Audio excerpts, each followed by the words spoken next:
A call that changed everything. It was a quiet Tuesday morning, and I was just settling into my usual routine, coffee in one hand, checking emails with the other, when my phone lit up. Sarah's name flashed across the screen, and my heart sank a little. Her calls were never pleasant. I took a deep breath and answered, keeping my voice calm. "Hello, Sarah." She didn't bother with small talk. "I've sold the house," she announced bluntly, her voice brimming with smug satisfaction. "The papers are signed. The new owners move in next week. I hope this finally teaches you to respect your elders." My fingers tightened around my coffee mug. The house she was talking about wasn't just any house. It was the home I grew up in. The place filled with memories of my childhood and of my father, who had passed away 3 years earlier. She was talking about his house. My house. The house. I asked, trying to keep my voice steady. "You mean Dad's house?" "Don't play dumb, Patricia," she snapped. "You know exactly which house. The one you've been living in like a freeloader ever since your father died. Well, it's over now. I found buyers who actually appreciate the place." I took a slow sip of my coffee, hiding a small smile. What Sarah didn't know was that shortly after Dad's funeral, I had a private meeting with his lawyer, Mr. Anderson. She had no clue about the documents we signed or the true ownership of the house. She thought she had control, but the truth was far more complicated than she imagined. "That's interesting," I said carefully. "And you're absolutely sure everything about the sale is legal?"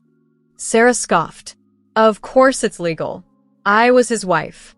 The house was in his name. You may have been his precious daughter, but I have rights too.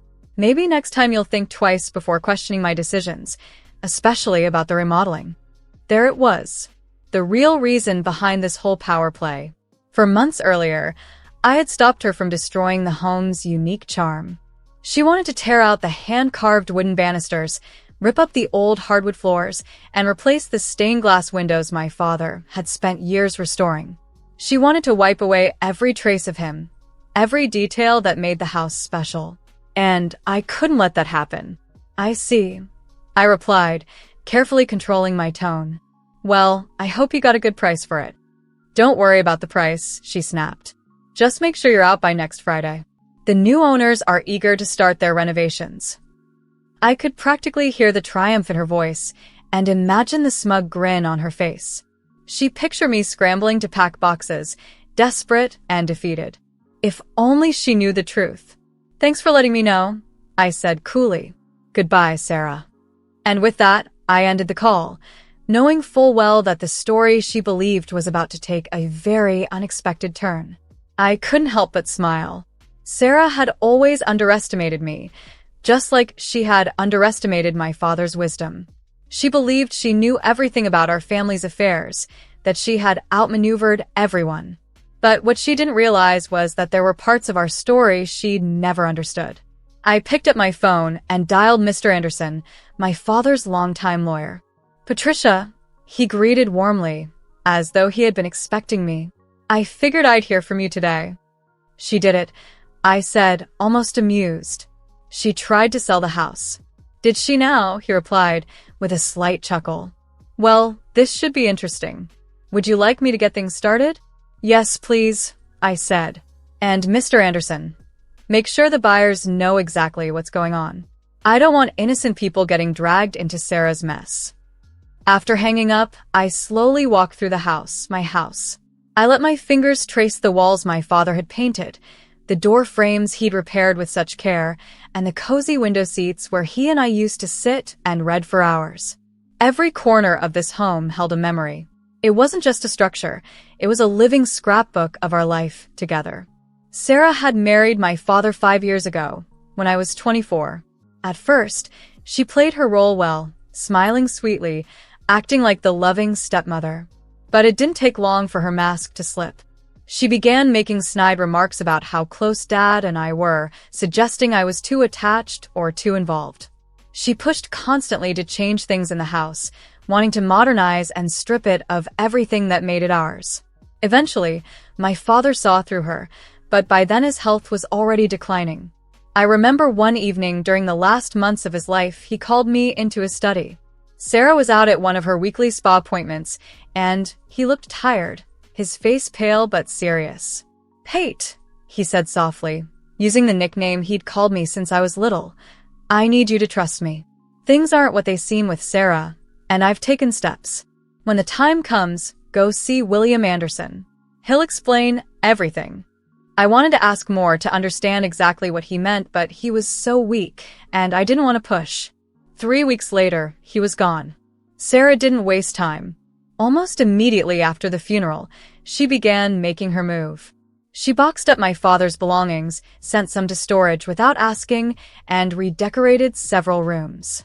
She walked through the house like she owned it, confident, controlling, cold. She made it clear that she believed everything now belonged to her. But what she didn't know, what she couldn't know, was that my father had anticipated this. He had planned for it in meticulous detail.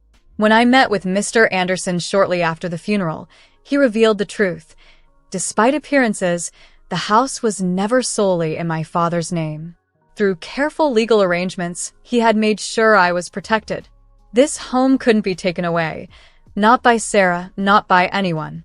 My phone buzzed with a new message. It was from her.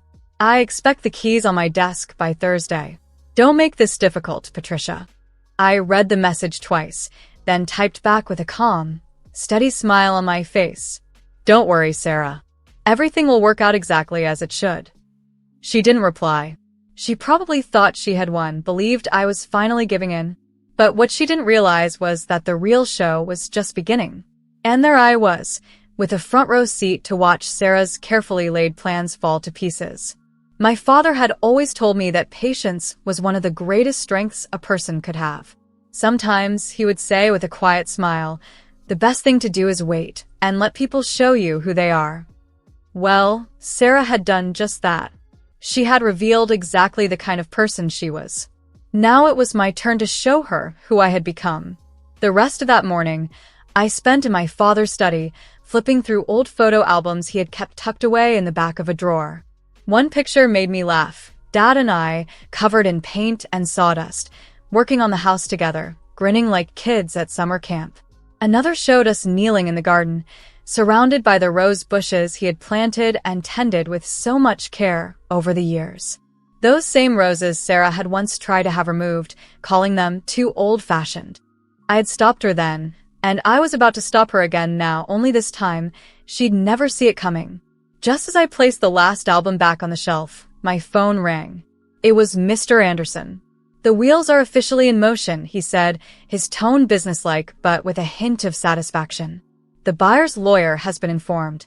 They're upset with Sarah. Understandably so, but relieved they found out before any money was exchanged." "How long do you think until she finds out?" I asked. "By this afternoon, I'd say. Their legal team is preparing a rather firm letter. Would you like me to be there when she gets the news?"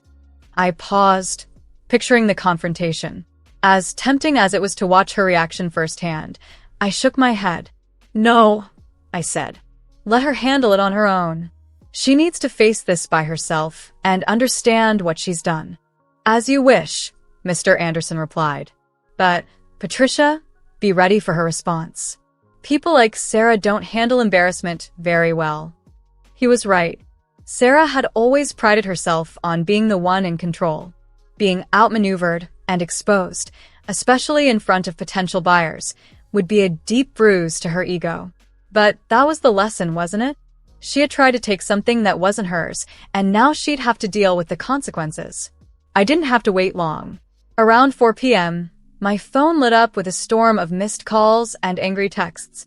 One after another, her messages came flying in, growing more unhinged with each one. "What have you done, Patricia? You lied to me. You ruined everything." The last message was in all caps, filled with fury as if screaming through the screen. I was sitting in the garden when she arrived, my father's garden, filled with the very roses she once wanted to destroy. The scent of them filled the warm afternoon air, and I felt peaceful, surrounded by memories and the quiet strength of knowing the truth was finally out. That peace shattered the moment her Mercedes screeched into the driveway, tires crunching against gravel. She flung the door open, practically leaping out, her face red with rage and disbelief. But I didn't move. I stayed among the roses, exactly where I belonged. She came storming into the garden, heels clicking furiously on the stone path, clutching a crumpled sheet of paper in her hand. Her face, always so polished and composed, was now twisted in rage. The mask she wore so well had finally cracked. "You conniving little witch," she shrieked, waving what I assumed was the lawyer's letter in my direction. "You knew about this all along." I remained seated on the bench beside the rose bushes, the same ones she had once tried to uproot. The warm breeze rustled the leaves, but I didn't flinch. I looked at her, calm and composed, the way my father had taught me to be. "Knew about what, Sarah?" I asked evenly. "Don't play innocent with me," she spat, thrusting the letter toward me. "The trust. The property transfer. All of it. You and that snake William Anderson planned this behind my back." I shook my head slowly. "No. Dad and Mr. Anderson arranged everything. I only followed his instructions." Her mouth tightened, and the fury in her eyes burned brighter. "Your father would never do this to me. This has to be some kind of mistake." I stood up then, brushing the dirt from my jeans. "Actually, he did exactly this, to protect me and to protect this house. He saw through you, Sarah. He knew what you'd try to do once he was gone." She took a shaky step backward, her expensive heels sinking slightly into the soft garden soil. For the first time, she looked unsure. Scared, even. "That's not possible," she whispered. "He trusted me. He loved me." "Did he?" I asked gently. "Or did he just let you believe that?" Her face paled. The weight of my words hit her like a cold wind. She had spent years thinking she had manipulated her way into control, but the truth was just now beginning to unravel around her. "My father wasn't fooled," I continued. "He planned all of these years before you ever came into our lives. The house was never fully in his name. He transferred ownership into a trust long ago. I'm the sole beneficiary." "You're lying," she muttered, but there was no conviction left in her voice. I could see the cracks forming in her certainty. "Look it up," I said softly. "The property records are public. Dad made sure everything was clear and legal. He wanted it to all come to light when the time was right." Her hands began to tremble as she crushed the letter in her fist. "The buyers," she said, her voice trembling, "they're threatening legal action. Do you have any idea how humiliating this is for me?" I tilted my head slightly. "Almost as humiliating as trying to kick your stepdaughter out of her own home? Or maybe as humiliating as pretending to care about someone just so you could get their money?" She recoiled as if I had struck her. Her eyes shimmered, but it wasn't from sadness. It was from shock. "You don't understand anything about my relationship with your father." I met her gaze, calm but steady. "I understand more than you think. Dad told me everything before he passed. About the prenuptial agreement you refused to sign. About the money missing from his accounts. About the men you met while he was in the hospital." Her eyes widened in disbelief. "He knew, Sarah. He knew everything. He just waited. He watched. And then he made sure you'd never get away with it." I turned back toward the house, the wind gently rustling the petals of the rose bushes around me. Like father, like daughter.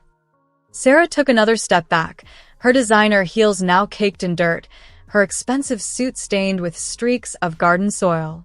She looked out of place among the roses, as if the truth itself had rejected her. Her lips curled into a forced sneer.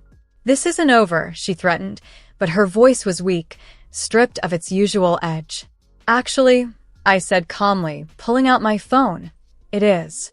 Her eyes flicked to the device in my hand, and for the first time, I saw something unfamiliar in her expression. Fear. "I've recorded this entire conversation," I continued. "Would you like me to send it to Mr. Anderson? He's already building a file on your attempts to illegally sell property that doesn't belong to you." Sarah didn't answer. She couldn't. In all the years I had known her, I'd never seen her this silent. She just stood there, surrounded by the garden my father had loved, looking completely lost, as if the lies she had built her world on were crumbling beneath her. "I'll make it simple for you," I said, my voice steady. "Leave the house. Leave me alone. And most of all, leave my father's memory alone. If you try anything else, any more games, any more schemes, everything comes out. The affairs, the stolen money, all of it." Her mouth tightened. "You wouldn't dare," she hissed. "It would destroy your father's name." I met her gaze and felt a calm strength settle over me, the kind of quiet courage I'd always admired in my father. "His name can survive the truth, Sarah. The question is, can yours?" She stared at me for a long moment, eyes flickering with calculation. Then, finally, her shoulders sagged just a little. "Fine," she muttered. "Keep the house. Keep your little victory. But don't think this means you've won." "I already have," I said simply. "I won the day my father saw you for who you really are." Without another word, she turned and stomped toward her car, her heels sinking into the soft lawn with every angry step. As she peeled out of the driveway, I noticed she dropped the lawyer's letter on the grass. I picked it up and gently smoothed out the wrinkles. The legal wording was dense, but the message was clear. Sarah had no legal claim to the house. Never had. Her attempt to sell, it wasn't just bold. It was criminal. My phone buzzed. A message from Mr. Anderson. How did she take it? I smiled to myself as I typed back. About as well as we expected. But I think she's done. A few seconds later, his reply came. "Your father would be proud. He always said you were stronger than people realized." I looked around the garden. The roses he had tended for years were in full bloom, bright and alive under the afternoon sun. The house stood strong behind me, the same way he had once stood for me. He had protected it, prepared for this moment long before I even knew it was coming. He had trusted me to finish what he started, and I had. Sarah had tried to teach me a lesson about respect, but in the end, she was the one who learned something. Never underestimate the quiet ones, and never underestimate the plans of the dead. In the weeks that followed, something shifted. The house felt different. Lighter, like a shadow, had finally lifted. Peace, once buried beneath tension and secrets, had found its way back in. And for the first time in years, I felt truly at home. Every evening, I spent hours bringing the old rooms of the house back to how they used to be, reversing all the rushed changes Sarah had made. She had tried to modernize everything so quickly, but it never felt right. One night, while I was sorting through dusty boxes in Dad's study, something unexpected happened. Tucked under a pile of old papers, I found an envelope with my name on it, written in my father's familiar handwriting. My heart started to race. The date on the envelope was just a few days before he passed away. With trembling hands, I opened it. "My dearest Pate," it began. "If you're reading this, then things have unfolded the way I thought they would. By now, Sarah has probably tried to take control of the house, and you've likely discovered the legal arrangements I made with William. I'm so sorry I couldn't explain everything to you while I was still alive. Sarah was always watching, and I needed her to believe she had won." My eyes filled with tears as I read on. You see, I started to see Sarah for who she was about a year after we got married. But by then, it was too late. She had already started showing her true colors. Do you remember when I got sick and had to go to the hospital? It wasn't just some unexplained illness. After noticing the dizziness, the forgetfulness, and the growing weakness, I asked William to look into it. What he found was horrifying. Sarah had been putting something in my tea every night, not enough to kill me quickly, but enough to slowly wear me down and make it look like I was just getting older. I paused, shocked, my breath catching. I had to pretend I didn't know. I let her think she was getting away with it. But while she was playing her game, I was making plans to protect you and everything we built together. This house is more than just a place to live, Pate. It's part of our history. Every wall we fixed, every floorboard we replaced, it was all part of our life together. I know it must have been painful watching me spend so much time with her in the end and seeming to choose her over you. Please forgive me. I needed her to feel in control, so she wouldn't suspect what I was really doing. There's something else I need you to find. In the study's fireplace, there's a loose brick. Behind it is something important. Remember this, my sweet girl. Being strong doesn't always mean fighting. Sometimes, strength is in waiting, watching, and choosing the right time to act. I love you always, Dad. I sat still for a long time, tears running down my face, soaking the paper. So many things finally made sense. His strange behavior, the cryptic things he said in those last months, the way he insisted on having tea alone with Sarah every night. He wasn't being distant. He was protecting me. I got up and walked to the fireplace. My fingers quickly found the loose brick, and behind it, hidden in the shadows, was a small USB drive and another note. When you're ready, the note read, "Show this to the police." I plugged the drive into my laptop with shaking hands. The files it contained left no doubt. Videos from hidden cameras Dad had set up showed Sarah clearly, adding something to his tea, having secret meetings with men I didn't recognize, and making phone calls where she talked about what she would do after he died. Dad had documented everything. Still overwhelmed, I picked up the phone and called Mr. Anderson. He answered on the second ring. "William," I whispered. I found Dad's letter. I held the USB drive in my hand, and its weight felt heavier than it should have. On the other end of the phone, William, Dad's old friend and lawyer, was quiet for a long moment. Then he finally spoke. "Are you ready to take the next step?" I didn't answer right away. I thought about what was on that drive. Proof of attempted murder, fraud, and conspiracy. If we took it to the police, Sarah wouldn't just lose her status and reputation. She would face prison. Her entire life would crumble. But something inside me said to wait. "Not yet," I said softly. "Let's hold on to it for now. Just knowing we have it is enough." William let out a small laugh, the kind that carried warmth and a bit of relief. "Your father said you'd say that," he replied, and I could hear the smile in his voice. He always believed you shared his way of thinking, calm, patient, always planning 5 steps ahead. The next morning, a thick envelope arrived. It came from Sarah's lawyer. Inside was an official document where she gave up all claims to the house and my father's estate.